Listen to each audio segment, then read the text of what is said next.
Assalamualaikum warahmatullahi wabarakatuh. Sampurasun pamirsa lima warta parantos dugi ka meja redaksi Bandung. Sejak kasanggakeun dina pindangan warta ku basa Sunda. Tanggara Pasundan. Edisi Senin kaping 8 Februari 2010. Simkuring pun Jaki Syahid nu baris ngadugikeun warta salengkapna.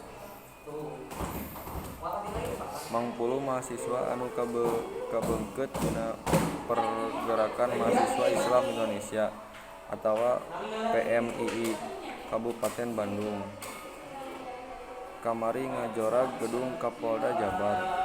Dina unjuk rasana eta para mahasiswa teh kungsi parearea omong jeung polisi.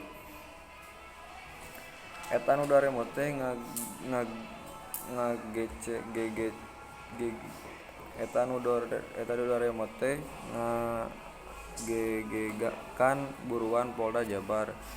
Dina orasina anu arunjukna rasa ngadongsok sangkan Polda bisa sagancangna ngarengsekeun kasus korupsi bantuan sosial atau Bansos Kabupaten Bandung lantaran dina erongganana dana APBD Kabupaten Bandung tahun 2005 sampai 2006 nu nitih 3 miliar teh geus dikorupsi. Eta unjuk rasa kungsi dieureunkeun ku polisi lantaran eta mahasiswa teh arasup ka buruan gedung Polda Jabar.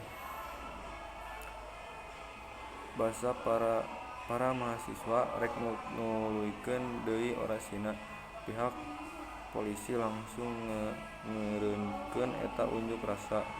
Polisi lingkungan kerja tur ngaganggu karyawan nu keur digarawe.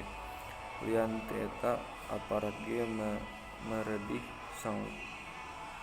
sangkan masih asup ka gedung. Pikeun nepikeun orasina langsung ka Polda. Tapi eta nu arunjuk rasa teh keukeuh hayang ngalakonan orasina di buruan.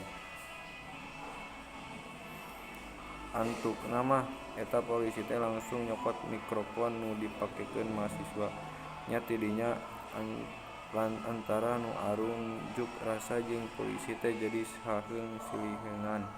Polisi ge kungsi ngancam saupama nu arunjuk rasa teu daek asup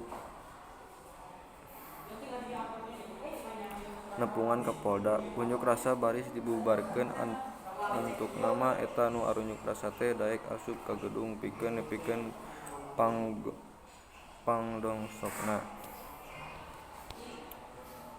Pamirsa, Tanggara Pasundan dinten ieu urang cekapkeun dugi ka dieu.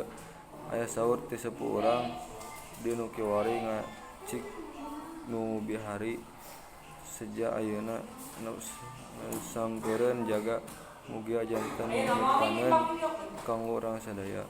Mawakilan nu ngakolakeun Tanggara Pasundan.